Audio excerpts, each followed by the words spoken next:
नमस्कार, मी विशाल परदेशी. सुप्रभात. या बुलेटिनमध्ये आपलं सगळ्यांचं स्वागत. सुरुवात करूयात एका महत्त्वाच्या बातमीने. घडामोडी तशा भरपूर आहेत, पण अशा दिवसभरातली चर्चेतली बातमी अशी आहे की केंद्रीय मंत्री अमित शहा महाराष्ट्राच्या दौऱ्यावरती आहेत आणि आज महाराष्ट्र सहकार परिषदेच्या निमित्तानं केंद्रीय सहकार मंत्री अमित शहा आज अहमदनगरमध्ये आहेत. अमित शहा 2 दिवस शिर्डी पुणे दौरा करणार आहेत. 18 डिसेंबरला म्हणजे आजच्या दिवशी ते शिर्डीला येतात. शिर्डीत आल्यानंतर ते साईबाबांचं दर्शन घेतील आणि त्यानंतर सहकार परिषदेला उपस्थित असतील. विरोधी पक्षनेते देवेंद्र फडणवीस, केंद्रीय मंत्री रावसाहेब दानवे देखील या परिषदेला उपस्थित राहणार आहेत. अमित शहा या परिषदेत सहकार संदर्भात काही महत्त्वाच्या घोषणा करणार का, याकडे सगळ्यांचं लक्ष लागलं. राज्यात सहकारी कारखाना आणि भ्रष्टाचाराची राजकीय वर्तुळात चर्चा असताना शहा राज्याच्या दौऱ्यावरती येत आहेत.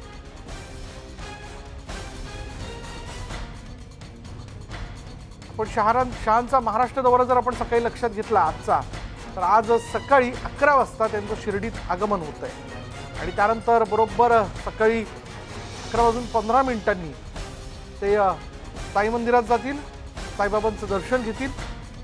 दुपारी 12:15 वाजता सहकार परिषद आणि सहकार मेळावा जो आहे तो प्रवरानगरमध्ये पार पडतो, त्याला ते उपस्थित राहणार आहेत. आणि अर्थात सगळ्यांचं लक्ष आहे की या सहकार परिषदेच्या निमित्ताने केंद्रीय सहकार मंत्री अमित शहा सहकार या विषयाला घेऊन काही महत्त्वाच्या घोषणा करतात का. कारण बहुतांशी साखर कारखाने हे डबघायला आलेत किंवा त्यांची झालेली विक्री आणि त्या विक्रीच्या विषयात झालेला भ्रष्टाचार हा विषय सध्या राजकीय वर्तुळात चांगला चर्चेला आहे. त्यामुळे याविषयी काही ते भाष्य करतायत का. कारण काही साखर कारखान्यांना नोटीस देखील पाठवण्यात आलेल्या होत्या. अशावेळी देवेंद्र फडणवीस आणि त्यांच्या शिष्टमंडळाने दिल्लीत जाऊन अमित शहा यांची भेट घेतली होती. त्यानंतर आपण बघतोय की ती सहकार परिषद जी ती शिर्डीत पार पडते. आज जर आपण बघितलं तर बरोबर दुपारी 12:15 वाजता म्हणजे 12:15 सहकार परिषद जी आहे तिचं आयोजन करण्यात आलं. सकाळी 11 वाजता शिर्डीत त्यांचं आगमन होईल. 11:15 ते साई मंदिरात जातील, साईबाबांचं दर्शन घेतील. साई दर्शनाने त्यांच्या दौऱ्याची सुरुवात ते करतात. जाऊयात शिर्डीमध्ये आमचे प्रतिनिधी हरीश दिमोटे आत्ता एक क्षणाला आपल्याबरोबर आहेत. पहिले तर हरीश, तसं बघायला गेलं तर सध्याच्या सगळ्या ज्या घडामोडी सहकार खात्याच्या संदर्भात महाराष्ट्रात घडत आहेत किंवा या क्षेत्राच्या संदर्भात घडत आहेत, त्यामुळे ही सहकार परिषद केंद्रीय सहकार मंत्र्यांची फार महत्त्वाची म्हणता येईल. सगळी तयारी झाली आहे का आणि साधारण किती वाजता अमित शहांचं आगमन हे शिर्डीत होईल? नक्कीच सहकारमध्ये पहिल्यांदाच सहकार झालं किंवा सहकारामध्ये झाल्यानंतर महाराष्ट्रामध्ये आणि त्यांच्याकडनं बऱ्याच अपेक्षा आहेत. कारण की आपण बघितलं तर सहकार कारखाने असतील, सहकारी संस्था असतील, नागरी बँक असतील, यांच्या अवस्था जर सगळ्या डबीला आलेल्या आहेत आणि पुढे खाजगीकरणाकडे सगळ्याची वाटचाल चालू दिसते. त्यांचं खाजगीकरण होत आहे. त्यामुळे आता सहकार मंत्री यावरती काय नियंत्रण आणणार आहे का, त्यावरती कसं त्यांचा हे वचक असणार आहे हे आपल्याला बघावं लागणार आहे. ते आज काय बोलणार याकडे सगळ्यांचं लक्ष लागलेलं आहे. साधारणतः 11 वाजता लखनौ मधून ते शिर्डीच्या विमानतळावरती दाखल होतील आणि शिर्डीच्या साईबाबांचं अगोदर दर्शन घेतील. महाराष्ट्रात आल्यानंतर पहिल्यांदा त्यांची जी दौऱ्याची सुरुवात आहे ती साईबाबांच्या दर्शनाने होते. आता मी साई मंदिराच्या जवळ आहे आणि हेच ते गेट आहे, 4 नंबर गेट, जिथून अमित शहा दर्शनासाठी आज जातील. त्यांच्यासोबत माजी मुख्यमंत्री देवेंद्र फडणवीस असतील, रावसाहेब दानवे असतील, भागवत कराड असतील, अनेक मंत्री त्यांच्या सोबत असणार आहेत. नेमका कसा त्यांचा सगळा दौरा आहे, आपल्यासोबत इथले भाजपाचे जिल्हा सरचिटणीस सचिन तांबे आहेत. आज अमित शहा येत आहेत. काय उत्सुकता आहे भाजपच्या कार्यकर्त्यांमध्ये देखील आणि कशा पद्धतीने त्यांचं शिर्डीतलं सगळं दर्शन असणार आहे? खरं तर साईंच्या ते दर्शनाने या ठिकाणी महाराष्ट्र दौऱ्याची सहकार मंत्री झाल्यानंतर सुरुवात करते आहे. हेच मोठं भाग्य आम्हा सर्वांसाठी आहे. कारण की या मंत्रालयाची स्थापना झाल्यानंतरच त्याचा या ठिकाणी जो उद्देश होता सहकारातून समृद्धीकडे आणि बाबांच्या दर्शनाने या ठिकाणी मी खरं तर राधाकृष्ण दीक्षित यांचा आभार या ठिकाणी व्यक्त करेल की महाराष्ट्रातली आणि सगळ्यात महत्त्वाची देशातली सगळ्यात पहिली सहकार परिषद त्यांनी या ठिकाणी घडून आणलेली आहे. आणि आज ते बाबांच्या दर्शनाने या ठिकाणी जातील. दर्शनाला गेल्यानंतर या ठिकाणी बाबांच्या पवित्र समाधीचं आणि त्याचबरोबर पवित्र मूर्तीचं या ठिकाणी दर्शन करतील व त्यानंतर त्यांच्या हस्ते साईंच्या पाद्यपूजेचं या ठिकाणी विधिवत मंत्रोच्चाराद्वारे पूजन केलं जाईल व शिर्डी माझे पंढरपूर या आरतीने त्यांची या ठिकाणी पूजा विधी जी आहे ती पूर्ण होणार आहे व त्यानंतर त्यांचा सत्कार या ठिकाणी करण्यात येईल.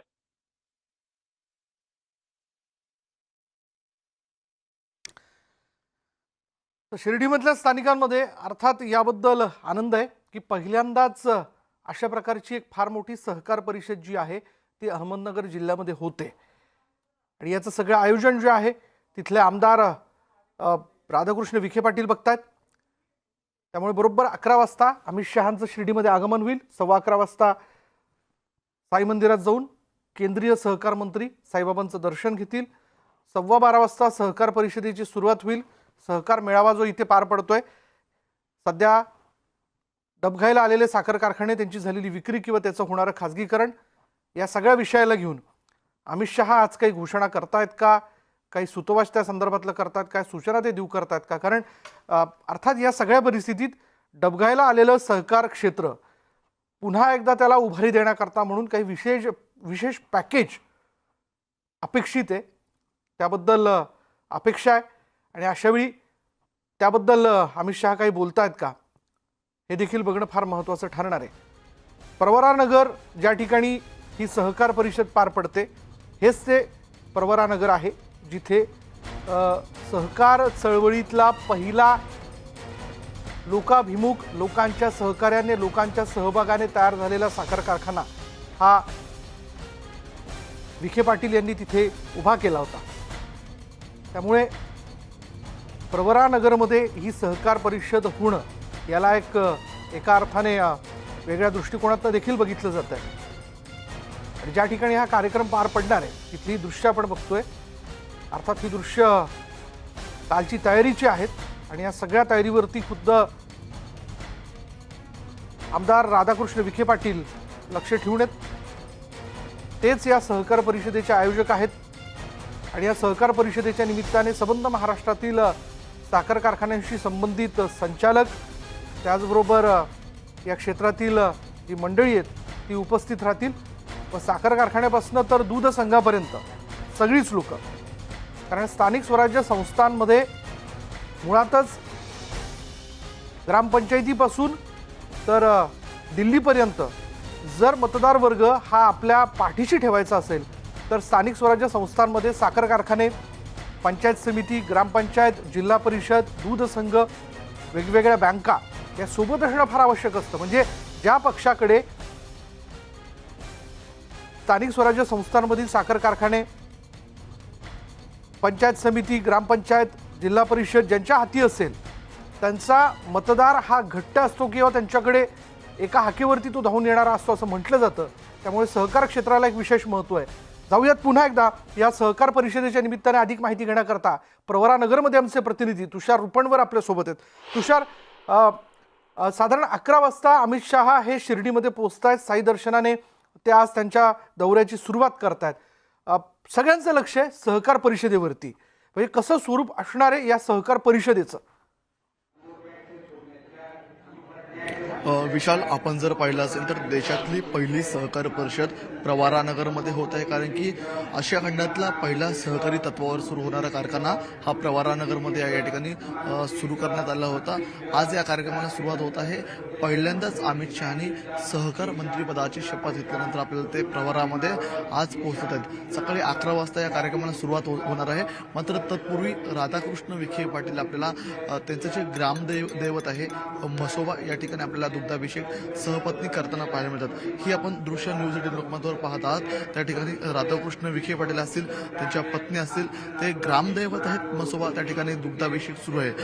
राधाकृष्ण विखे पाटील यांच्याविषयी असं म्हटलं जातं की राधाकृष्ण विखे पाटील कोणत्याही शुभ कार्याची, विधायक कार्याची जेव्हा सुरुवात करत असतात तेव्हा ते पहिलं काम आपल्याला त्यांचा ग्रामदैवत जे आहे म्हसोबा त्याला त्यांचा अभिषेक होतो आणि ते अभिषेक झाल्यानंतर आपल्याला ते पुढच्या कामाची सुरुवात करताना पाहिलं होत असतात. आपल्याला लोकसभा निवडणूक असेल, डॉक्टर सुजय विखे पाटील यांचा जो अर्ज भरायचा होता तो अर्ज भरण्यापूर्वी देखील आपल्याला राधाकृष्ण विखे पाटील यांनी जे त्यांचं ग्रामदैवत आहे म्हसोबा या ठिकाणी दुग्धाभिषेक केला आणि त्यानंतर आपल्या कामाला सुरुवात केली. त्यानंतर अर्ज भरण्यात आला. आजचा दिवस देखील पाहिला तर आजचा दिवस हा सहकार विभागासाठी सर्वात महत्त्वपूर्ण दिवस आहे. कारण की देशाचे सहकार मंत्री हे पहिल्यांदा अहमदनगरमधल्या प्रवरा या भागामध्ये येताना पाहायला मिळणार आहेत आणि याच भागामध्ये आपल्याला सहकाराची मुहूर्तमेढ रोवली गेली होती. ती मुहूर्तमेढ 1950 साली राधाकृष्ण विखे पाटील यांचे वडील यांनी आपल्याला रोहताना पाहायला मिळाली होती. त्यामुळे या भागाला अत्यंत साधारण असं हे महत्त्व आहे. मात्र राधाकृष्ण विखे पाटील आपल्याला ही आता पूजा करताना पाहायला मिळतात. या पूजेनंतर राधाकृष्ण विखे पाटील आपल्याला शिर्डी एअरपोर्टला जाताना पाहायला मिळतील.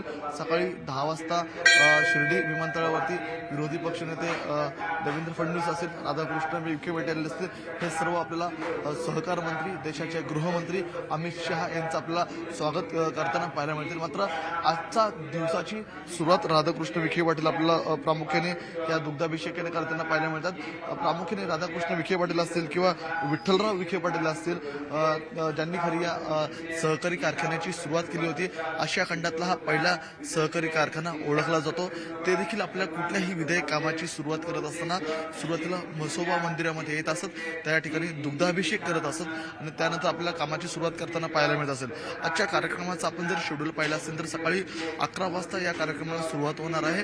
ही देशातली पहिली सहकार परिषद असणार आहे. या सहकार परिषदेला सुरुवातीला महाराष्ट्रभरातल्या आपल्याला सर्व सहकार क्षेत्रातल्या आपल्याला मान्यवर उपस्थित राहताना पाहायला मिळणार आहेत. विशाल, सर्वात महत्त्वाची गोष्ट म्हणजे जे सहकार क्षेत्र आहे ते प्रामुख्याने पश्चिम महाराष्ट्र या भागामध्ये आपल्याला खूप मोठ्या प्रमाणात असताना पाहायला मिळतात. कारखानदार देखील आपल्याला या पश्चिम महाराष्ट्रामध्ये खूप मोठ्या प्रमाणात आहे. त्यामुळे जे अमित शहा नेमकं सहकार परिषदेमध्ये नेमकं काय संबोधतात किंवा सहकार खात्यात त्यांच्याकडे मिळाल्यानंतर त्यांची जी पहिली परिषद होत आहे, या पहिलीच्याकडे सगळ्यांचं लक्ष लागलेलं आहे की सहकार खात्याविषयी अमित शहा आपल्याला काय वेगवेगळ्या योजना असतील त्यांचा उल्लेख करणार आहेत का. कारण की जो प्रामुख्याने महाराष्ट्राचा जो पश्चिम महाराष्ट्र पाहिला, तर पश्चिम महाराष्ट्रामध्ये आपल्याला सहकार क्षेत्र हे गेल्या अनेक वर्षांपासून आपल्याला तेजीत असताना पाहायला मिळतं. त्यामुळे या सहकार विभागासाठी प्रामुख्याने इथला जो ऊस उत्पादक शेतकरी आहे त्या संदर्भात काही मोठी गोष्ट करतात का. या ठिकाणी सहकारी तत्वावर चालणाऱ्या सूतगिरण्या आहेत. असे या बाबतीत खरं तर अमित शहा काही सुतोवाच करतायत का सध्या, कारण या सगळ्या वेगवेगळ्या लोकाभिमुख व्यवसायांची परिस्थिती जर आपण लक्षात घेतली, या चळवळीतल्या घटकांची परिस्थिती लक्षात घेतली तर अर्थात मदतीची अपेक्षा आहे सगळ्यांना. धन्यवाद तुषार या सगळ्या तपशिलाबद्दल. आम्ही वेळोवेळी याविषयी अपडेट घेण्याकरता तुझ्याकडे येत राहू. यानंतर आपण पुढे पाहूयात. राज्यातील एसटीच्या संपाचा तिढा अजूनही कायम आहे. कर्मचारी संपावरती ठाम आहेत. मात्र आता कर्मचाऱ्यांना 22 डिसेंबरची प्रतीक्षा आहे, कारण सरकार हायकोर्टात विलिनीकरणाचा अहवाल सादर करण्याची शक्यता आहे. आणि याच पार्श्वभूमीवर आज परिवहन विभागाची महत्त्वाची बैठक आहे. पण या बैठकीमध्ये मेस्मा लावण्यासंदर्भात निर्णय होऊ शकतो. तसंच संपावर अंतिम तोडगा निघण्याचीही शक्यता वर्तवण्यात येते.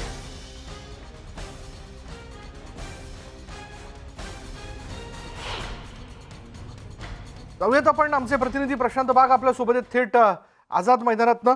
प्रशांत, आज परिवहन विभागाची महत्त्वाची बैठक पार पडते. या बैठकीकडे सगळ्यांचं या अर्थाने लक्ष आहे की नेमका काय निर्णय घेतला जातोय, तोडगा काढला जातोय की मेस्मा लावण्याच्या संदर्भातला कठोर निर्णय घेतला जातोय. कारण परिवहन मंत्र्यांनी यापूर्वीच स्पष्ट केलेलं की आमची बांधिलकी जशी कर्मचाऱ्यांशी आहे तशीच ती जनतेशी देखील आहे. काय भावना आहेत एसटी कर्मचाऱ्यांच्या? विशाल, हाच खरा कळीचा मुद्दा आहे की परिवहन मंत्री ज्यावेळेस सांगतात की आमची बांधिलकी ही जनतेशी आहे आणि परिवहन मंत्र्याशी आहे. आझाद मैदानची दररोजची सकाळ कशी असते मी तुला दाखवतोय. हे सगळे ते कर्मचारी, एसटी आंदोलक कर्मचारी महाराष्ट्राच्या कानाकोपऱ्यातले अजून सुद्धा आपण बघतोय की कशा प्रकारे यांचा आवाज सुरू आहे. विलिनीकरण मागणीवर अत्यंत ठाम असलेले हे कर्मचारी ज्यावेळेस मागणी करतात की मायबाप सरकार आम्हाला दिलासा द्या, आणखी तोच यांचा आवाज दिसतोय. खरं तर मेस्मा लागण्याच्या तयारीत आहे सरकार, पण मेस्मा जर का लागला तर या एसटी कर्मचाऱ्यांना अनेक अडचणींना सामोरं जाणार हे सुद्धा निश्चित आहे. कारण मेस्माचा बडगा हा तितका सोपा नाहीये, पण हा आवाज जो आहे सगळ्यांचा आहे की विलिनीकरण झालंच पाहिजे. अशा प्रकारच्या गोष्टी सगळ्यात महत्वाच्या. 21 ऑक्टोबरला तुम्ही संपाची नोटीस दिली, त्यानंतर 28 तारखेला उपोषणाला सुरुवात केली, 4 तारखेला अधिकृत आंदोलन सुरू केलं आणि अजूनही तुमचं आंदोलन सुरूच आहे. अजूनही तोडगा निघण्याची शक्यता तुम्हाला वाटत नाही? सरकारवर विश्वास नाही? सरकार निष्क्रिय ठरलेले, कारण 28 तारखेपासूनच आम्ही दुखवट्यामध्ये होतो. माझे 29 तारखेला 3 भाऊ मेले. हे 3 जर मृत्यू झाला तरी सरकारने काहीच ऍक्शन केली नाही आणि त्याच्यापासून आजपर्यंत काल हृदयविकाराच्या झटक्यानं तिघांचा मृत्यू झालेला आहे आणि हे इनडायरेक्टली मर्डर आहे, मर्डर. कारण मेस्मा, कारवाया, निलंबन, सेवा समाप्ती. अहो, आम्ही काय लोकशाहीमध्ये राहतो की पारतंत्र्यामध्ये? पारतंत्र्यामध्ये राहतो का? प्रश्न खडा सवाल उपस्थित केला जातोय. दादा, विलिनीकरण तुमची मागणी जरी ठाम असेल, तोडगा तर निघणं आवश्यक आहे ना? हे बघा, ह्या आत्महत्या काय आज होत नाहीत. 1 वर्ष झालं आत्महत्याचं सत्र चालू आहे आणि ते केवळ विलिनीकरणासाठी चालू आहे. हे सरकारला माहीत असताना सुद्धा आज तागायत सरकार झोपेचं सोंग घेत आहे. यांना विलिनीकरण करायचं नाही का काय? म्हणजे आणि तो आम्हाला न्याय न देता हे लोक काय करत आहेत? कारवायावरती कारवाया अशा प्रकारची करतायत. पण खरं मला या सगळ्या कर्मचाऱ्यांना एक विचारायचं आहे की खरं तर भरघोस पगारवाढ तुम्हाला दिल्याचा दावा सरकारनं केला. अरे काय सांगता बरं, भरघोस पगार 3 जर करार झाले असते त्याच्यापेक्षा 80% आमचे पगारवाढ झाले असते. हा टाइम आमच्या राहिलाच नसता. हा टाइम तुमच्यामुळे झाला. हा टाइम तुमच्यावर त्याला संतप्त प्रतिक्रिया, पण ऐतिहासिक सुद्धा याला शब्द वापरला गेलाय. ऐतिहासिक कशाची आहे? ते आमदार खासदारांची ऐतिहासिक आहे. 1.5 2 लाख रुपये त्यांना पगार आहे. ते ऐतिहासिक नाही का? हे तुटपुंजी पगार म्हणजे काय ऐतिहासिक म्हणतात का ते? घर, कुटुंब, परिवार सोडून ताई तुम्ही या ठिकाणी आंदोलनात सहभागी आहात गेल्या अनेक दिवसांपासून. कसं सांभाळताय घर? ही परवड कशी? दादा, इथं माझ्या आता दुसऱ्या वेळेस आली. मी आधी 5 दिवस राहून गेलेली आहे आणि आता मी माझ्या घराचे कागदपत्र गहाण ठेवून आलेली इथं. कारण माझ्या मुलाच्या शाळेची फी सुद्धा भरली जात नाही या पगारामध्ये. असा आमचा पगार आहे ना, आणि म्हणतात ऐतिहासिक पगार आहे. खंत व्यक्त करतायत सगळेजण बोलताना सुद्धा. भूमिका काय? पवार साहेब, तुम्ही म्हणता माघार घ्या. आमच्या सूर्याची माणुसऱ्यांनी कोणाला किल्ला जिंकण्यासाठी दोर कापून टाकल्यात परतीचे. आम्ही विलिनीकरणाच्या मागले दोर सगळ्या कापून टाकल्यात. एकच दोर ठेवलाय फक्त विलिनीकरण.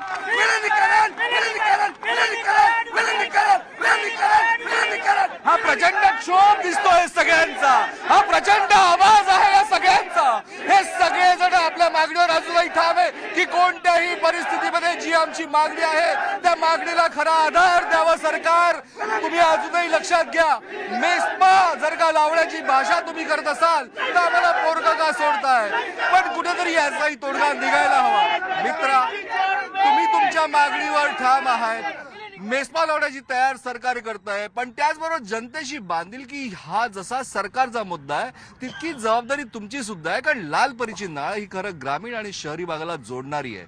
100% ह्यांनी मेस्मा राहू द्या, रेस्मा राहू द्या, चष्मा राहू द्या. आमच्या 1 लाख कर्मचाऱ्यांचे आज 2 लाख डोळे आहेत. अजितदादा पवार मुख्यमंत्री साहेब, परिवहन मंत्री साहेब, परिवहन मंत्री परब साहेब, तुमच्या नावात रब आहे. तुमच्या नावातला एक प काढून टाकलं ना रब होत. तुमच्यातच देव आहे. तुम्ही देवळात जाऊ नका, दगडाच्या देवाला बसू नका. आझाद मैदानामध्ये देव आलेला आहे, त्याच्या दर्शनासाठी या आणि त्याला विलिनीकरणी रूपी पुष्प व्हा तुम्ही. दादा, भाषा बदलताय, कर्मचाऱ्यांची साकडं घालताय, आवाहन करायचा प्रयत्न करताय, पण नेमकं त्यांचं म्हणणं काय तेही महत्वाचं आहे. सरकारची आजची महत्वाची बैठक मेस्मा लागणार की नाही लागणार? साहेब, तुम्हाला मी सर्व कर्मचाऱ्यातर्फे सांगतो, आमचे 56 बांधव आजपर्यंत शहीद झालेले आहेत आणि त्या शहीदांसाठी हे नागपूर, गडचिरोली पासून लोक लेकर बाळ घेऊन इथं आलेले आहेत आणि त्या शहीदांच्या घरातल्या त्यांच्या विधवा पत्नीसाठी, त्यांच्या मुलांसाठी ही लढाई लढतायत. आणि साहेब, तुमच्याकडे आमचा आवाज का जात नाही याची खंत वाढतीये. त्यांच्या कुटुंबियाची जिम्मेदारी आमची. आपण बघतोय की कशा प्रकारे पोट तिडकीनं सगळे कर्मचारी बोलताय, पण ही पोट तिडीक सगळ्यात महत्वाची आहे. याच्यामध्ये सगळ्यात महत्वाचे काय मुद्दे की आज जर का मेस्मा सरकारनं लावला तर ही सगळी कारवाई जी आहे ती कायद्याने अधिक कठोर होऊ शकते. जनतेशी बांधिलकी सुद्धा सरकारला जपायची आहे. आता हा तिढा सुटणार तरी कसा? प्रत्येकाला प्रत्यक्ष आहे की 22 ऑक्टोबर 22 तारखेची, कारण 22 तारखेला हायकोर्टामध्ये सरकार कोणती भूमिका मांडतं हे सगळ्यात बघायचं आहे. अशा प्रकारच्या घोषणा सातत्याने दिल्या जात आहे. विशाल, या सगळ्यांची भूमिका आणखी भावना एकच आहे की कुठेतरी याचा तोडगा निघावा. पण आजची बैठक सुद्धा महत्वाची आहे. कायदा काय म्हणतोय, आज काय या बैठकीत निकाल होतोय आणि येत्या 22 तारखेला हायकोर्टामध्ये काय मागणी, काय सगळी जी माहिती आहे की सरकार सादर करत आहे. कारण मागणी विलिनीकरण याच्यावर अजूनही ठाम आहे. कारवाई सरकारनं कोणतीही करावी, आम्ही ठाम आहोत विलिनीकरण. धन्यवाद प्रशांत या सगळ्या संवादाबद्दल. तर ज्या प्रकारे कर्मचारी आक्रमक असल्याचं आपण पाहतोय त्यातनं एकतर लक्षात येतंय की आधी विलिनीकरण आणि मग संप आम्ही मागे घेणार या भूमिकेवरती अजूनही एसटी कर्मचारी ठाम आहेत. या सगळ्या घडामोडीनंतर इथे वेळ झाली का ब्रेकची. ब्रेक घेऊयात. पहा फक्त न्यूज 18 लोकमत.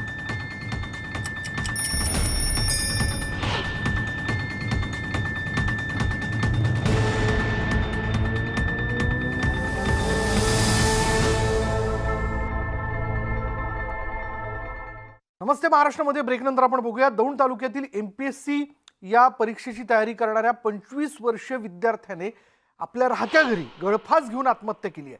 मल्हारी नामदेव बारवकर असं विद्यार्थ्याचं नाव असून तो दौंड तालुक्यातील देऊळगाव गाडा या गावातला आहे. आत्महत्या करण्यापूर्वी त्याने चिठ्ठी लिहून ठेवली होती.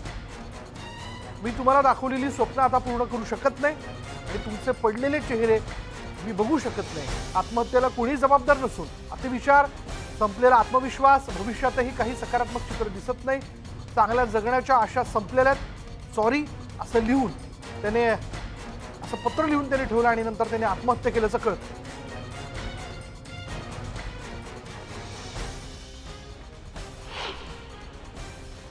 मल्हारी हा आमच्या गावातला एक तरुण आणि होतकरू असा विद्यार्थी होता.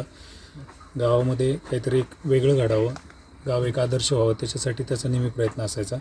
गेली 3 वर्ष झालं तो MPSCच्या परीक्षेचा अभ्यास करत होता. त्याच्या घरची परिस्थिती एकदम हालाकीची होती, परंतु त्याच्या वडिलांनी काबाड कष्ट करून स्वतःची शेतजमीन विकून त्याला पुणे येथे MPSCचे क्लास लावले होते. मागच्या 2 वर्षापूर्वी 2 वर्ष त्याने युनिक अकॅडमी पुणे येथे क्लास पूर्ण केले. परंतु क्लास पूर्ण झाल्यानंतर राज्य सरकारने MPSCच्या एक्झाम 2-3 वेळा पुढे ढकलल्या आणि त्या काळामध्ये खूप मोठा विद्यार्थ्यांचं नुकसान झालं. मल्हारी त्या नैराश्यामध्ये गेला की आपण घरच्यांनी जो खर्च केलेला आहे तो यामुळे वाया जात आहे. 2 वर्ष तयारी करून त्याला परीक्षेला पात्र होता आलं नाही.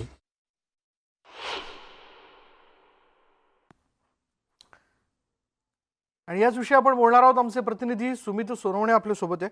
सुमित, मल्हारीने पत्रात जरी म्हटलेलं असलं की माझ्या या आत्महत्येला कोणी जबाबदार नाही आहे, पण त्या पाठीमागे एक फार मोठी पार्श्वभूमी देखील आहे. म्हणजे या सगळ्या याच्यातनं परीक्षा पुढे ढकलल्या जाणं किंवा त्याने कोचिंग क्लाससाठी केलेला खर्च असेल, त्याला पुढे कुठल्याही प्रकारची आशा न वाटणं, याला जबाबदार कोण? नक्कीच याला सरकार जबाबदार म्हणावं लागेल, कारण प्रशासनाने योग्य वेळी जर परीक्षा पुढे ढकलल्या नसत्या तर हा सगळा प्रकार घडला नसता.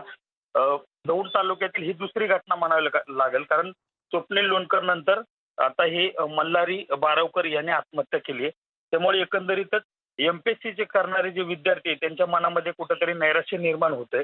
त्यामुळे सरकारने लवकर जर पाऊल उचललं असतं तर अशा घटना आपल्याला पाहायला नाही मिळणार अशा. आणि 2 जानेवारीला या सगळ्याचा त्याचा पेपर होता MPSCचा. मात्र त्याआधीच त्यांनी त्यांचं जीवन संपवलेलं आहे. एकंदरीतच मल्हारी हा देवगाव गाडा या ठिकाणी राहणारा विद्यार्थी होता. घरची परिस्थिती हलाखीची आहे, त्यामुळे घरच्यांनी त्याला पैसे म्हणजे शेती विकून त्याला पैसे दिले होते. मात्र या सगळ्या डिप्रेशनमध्ये त्यांनी जाऊन ही आत्महत्या केलेली आहे. या सगळ्या प्रकरणाचा पोलीस संपूर्ण तपास करत आहे. मात्र आता सगळी ही वेळ निघून गेलेली म्हणावी लागेल. धन्यवाद सुमित या सगळ्या तपशिलाबद्दल. पण या सगळ्या याच्यातनं आत्महत्या हाच एकमेव पर्याय मल्हारी समोर होता का, हा देखील एक प्रश्न आहे. आणि हा विचार किंवा हे पाऊल उचलण्यापूर्वी मल्हारीने आपल्या कुटुंबाबद्दल निश्चितच विचार करायला हवा होता. कारण कुठल्याही नैराश्याच्या परिस्थितीत एक पर्याय किंवा एक मार्ग निश्चितच आपल्या समोर असतो, फक्त तो शोधावा लागतो, इतरांशी संवाद साधावा लागतो. पण मल्हारीने आत्महत्या करून स्वतःला संपवलेलं आहे. आता एका कुटुंबाने आपला मुलगा, घरातला एक कर्ता पुरुष गमावलाय.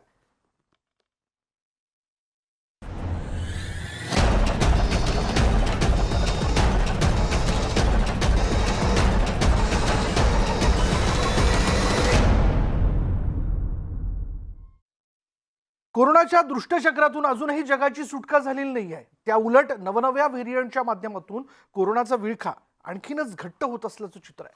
हाच विळखा सोडवण्यासाठी आणि कोरोनापासून संरक्षण करण्यासाठी लसीकरण हाच एकमेव पर्याय.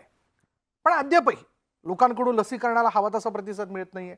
सरकारकडून वारंवार आवाहन करूनही अनेक जिल्ह्यात अजून 50% लसीकरण देखील पूर्ण झालेलं नाहीये. त्यामुळेच महाराष्ट्र आणि देशातील लसीकरण वाढवण्यासाठी न्यूज 18 लोकमतनं लसवंत व्हा, सुरक्षित राहा ही मोहीम हाती घेतली आहे.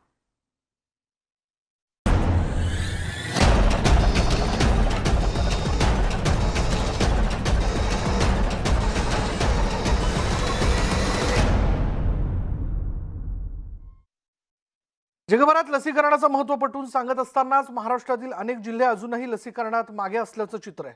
आणि यातीलच एक जिल्हा अर्थात यवतमाळ. महाराष्ट्रातील निच्चांकी लसीकरणाच्या जिल्ह्यांमध्ये यवतमाळचा समावेश होतोय. नेमकी यवतमाळमधली लसीकरण न होण्याची काय कारण आहे, काय नेमकी स्थिती आहे, लसीकरणाच्या कमी टक्केवारीची कारणं देखील काय आहेत, हे जाणून घेऊयात या रिपोर्टमधून.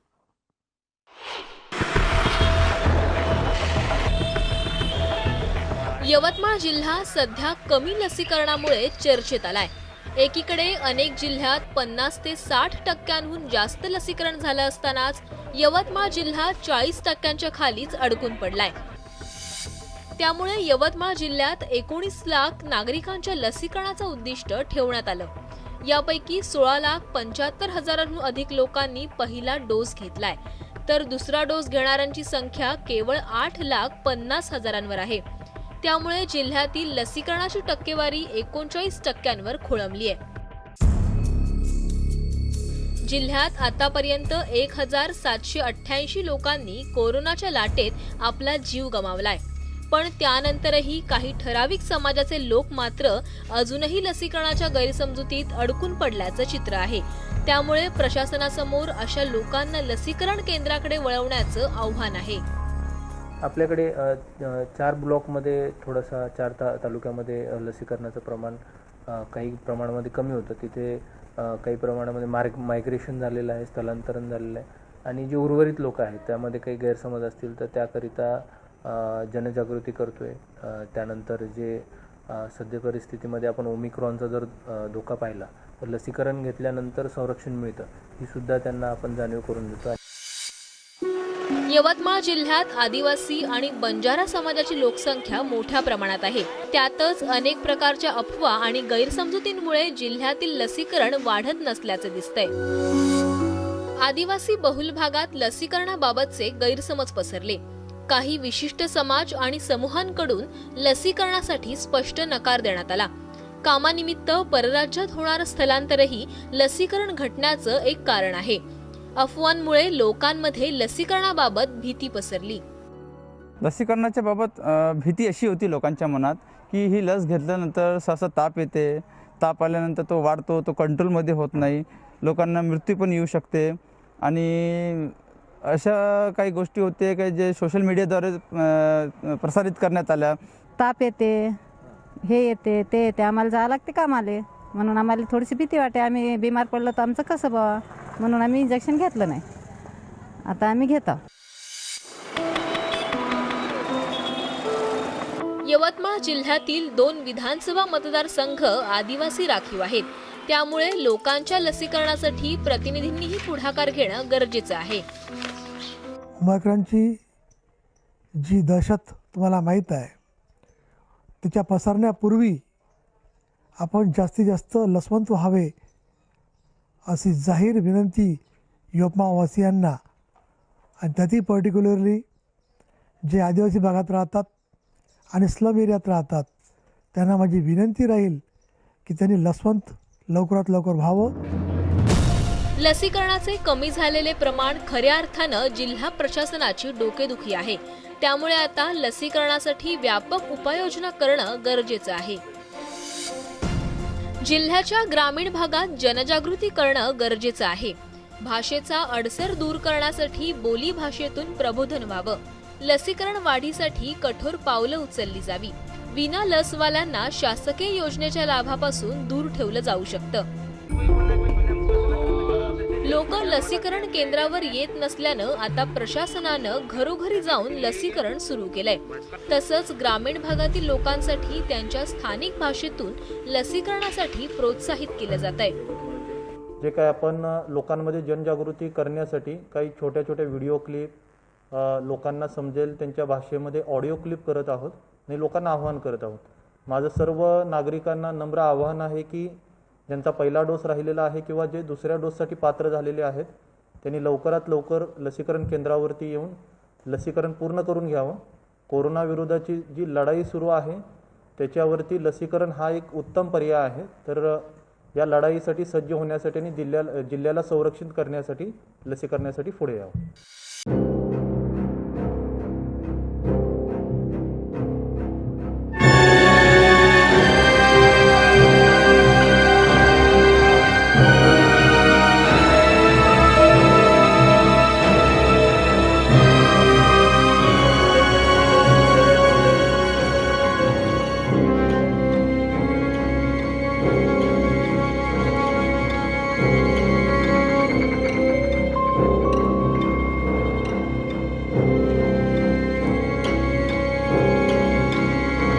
मेहरे आपल्याबरोबर आहे. भास्कर, लसीकरण हाच एकमेव पर्याय आहे या सगळ्या परिस्थितीत स्वतःला सुरक्षित ठेवण्याचा. आता 2 वर्ष झाले आपण या कोरोनाच्या विविध व्हेरियंटशी लढा देतोय आणि आता ओमायक्रॉनचा शिरकाव आपण महाराष्ट्रात झाल्याचं बघतोय. सुदैवाने अजून त्याचा प्रसार जास्त झालेला नाहीये. पण अशा वेळी आदिवासी बहुल भागांमध्ये नेमकी उदासीनता कोणामध्ये, प्रशासनाच्या वतीने की लोकच पुढे येत नाहीत लसीकरणासाठी? विशाल, खरं तर यवतमाळ जिल्हा हा अतिशय मोठा आहे. जवळपास 350 किलोमीटरचं या टोकाहून तर त्या टोकापर्यंतचं अंतर आहे आणि ग्रामीण भागामध्ये मोठ्या प्रमाणात आदिवासी जो समाज आहे हा वसलेला आहे. या समाजांमध्ये लसीकरणाच्या संदर्भात अनेक गैरसमज आहेत. त्यांचं म्हणणं आहे की लस जर घेतली तर पुढे चालून आपली जी पिढी आहे ती इथेच थांबणार आहे. त्यानंतर शरीराचे जे हाडं आहे ते सुद्धा ठिसूळणार आणि विशेष म्हणजे सगळ्यात मोठा त्यांचा जो गैरसमज झालेला आहे किंवा त्यांच्या जी अंधश्रद्धा आहे त्यामुळे ते म्हणतात की येणाऱ्या 2 ते 3 वर्षामध्ये लस घेतल्यानंतर माणसाचा मृत्यू होणार आहे. अशा प्रकारचे त्यांच्यामध्ये गैरसमज आहे आणि त्यामुळेच हा जो समाज आहे हा लसीकरणाच्या संदर्भात पुढे येताना दिसत नाहीये. या समाजाचा गैरसमज दूर करण्यासाठी प्रशासनानं आता प्रयत्न सुरू केलेले आहे. जिल्हाधिकारी जे आहे अमोल येडगे हे, त्यानंतर मग जिल्हा परिषदेचे सीईओ आहे श्रीकृष्ण पांचाळ, हे दोन्ही मोठे अधिकारी आता आपल्याला फील्डवर उतरताना दिसत आहे आणि यासोबतच प्रशासनाने काही जनजागृतीच्या संदर्भात निर्णय घेतलेले आहे. म्हणजे स्थानिक जी भाषा असेल त्या भाषांमध्ये लसीकरणाचं महत्त्व तिथल्या लोकांना पटवून द्यायचं. त्यानंतर काही सरकारी ज्या म्हणजे शासकीय ज्या योजना आहे या सुद्धा मिळणार नाही तुम्हाला जर लस घेतली नाही तर, अशा पद्धतीने सुद्धा त्यांना पटवून देतात. एकंदरीतच लसीकरणाचा हा आकडा जो आहे हा वाढवण्याचा प्रशासनाच्या वतीनं प्रयत्न सुरू आहे. मात्र जे या ठिकाणचे जे नेते आहे, मग भाजपाचे या ठिकाणी 5 आमदार आहेत, त्यानंतर विधान परिषदेचे आणि शिवसेनेचे सुद्धा, या राजकीय पुढाऱ्यांकडनं मात्र फारसा लसीकरण वाढीच्या संदर्भात या ठिकाणी पुढाकार घेताना दिसत नाहीये. केळापूरचे जे आमदार संदीप धोरवे यांनी त्यांच्या भागामध्ये काही ठिकाणी अशा प्रकारचे कॅम्प आयोजित केले होते आणि राळेगावचे आमदारांनी सुद्धा केले होते. मात्र जोपर्यंत प्रशासन पुढे येणार नाही किंवा त्या स्थानिक ठिकाणचे जे नेते आहेत ते पुढे येणार नाही तोपर्यंत लसीकरण जे आहे ते मोठ्या प्रमाणात वाढणार नाही आहे. मग यासाठी ग्रामपंचायतने सुद्धा आता पुढाकार घ्यायला पाहिजे. ग्रामपंचायत काही ठिकाणी पुढाकार घेताना दिसत आहे. मात्र जोपर्यंत वरिष्ठ नेते किंवा समाजातले प्रतिष्ठित नागरिक या जे लोक आहेत त्यांना या लसीकरणाच्या संदर्भात महत्त्व पटवून देणार नाही तोपर्यंत या लोकांची मानसिकता बदलेल असं वाटत नाहीये. परंतु आता ओमिक्रॉनचा जो धोका आहे तो मोठ्या प्रमाणात या ठिकाणी वाढतो आहे. महाराष्ट्रामध्ये काही रुग्ण सुद्धा आढळून आले. सुदैवानं यवतमाळ जिल्ह्यात किंवा अमरावती, अकोला यासारख्या ठिकाणी अशा प्रकारचा रुग्ण आढळला नाही आहे. ही एक म्हणजे सुखाची बातमी आहे किंवा समाधानकारक गोष्ट आहे. आणि या ओमिक्रॉन पासून जर समजा बचाव जर करायचा असेल तर लसीकरण हे गरजेचं आहे आणि त्यासाठी प्रशासन ज्या पद्धतीने पुढाकार घेतात त्याच पद्धतीनं आता सामाजिक जे कार्यकर्ते आहेत त्यांनी सुद्धा पुढे यायला पाहिजे किंवा राजकीय जे नेते आहेत यांनी सुद्धा आपापल्या मतदारसंघात जाऊन या लसीकरणाच्या संदर्भात वेगवेगळे कार्यक्रम जे आहेत ते आयोजित करायला पाहिजे आणि लसीचं जे प्रमाण आहे ते वाढवायला पाहिजे. विशाल, धन्यवाद भास्कर या सगळ्या माहितीबद्दल. अर्थात कुठल्याही मोहिमेची सुरुवात करत असताना अडचणी अनेक असतात आणि लोकसहभागातूनच ती मोहीम जी आहे ती यशस्वी होऊ शकते. म्हणून या लसीकरणाच्या संदर्भात न्यूज 18 लोकमत लसवंत व्हा आणि सुरक्षित राहा असं आवाहन सगळ्यांना करत आहे आणि म्हणून लोकांनी जास्तीत जास्त प्रमाणात लसीकरण करून घेणं फार आवश्यक आहे. या सगळ्या घडामोडीनंतर नमस्ते महाराष्ट्रामध्ये इथेच थांबणार आहोत. पहा फक्त न्यूज 18 लोकमत.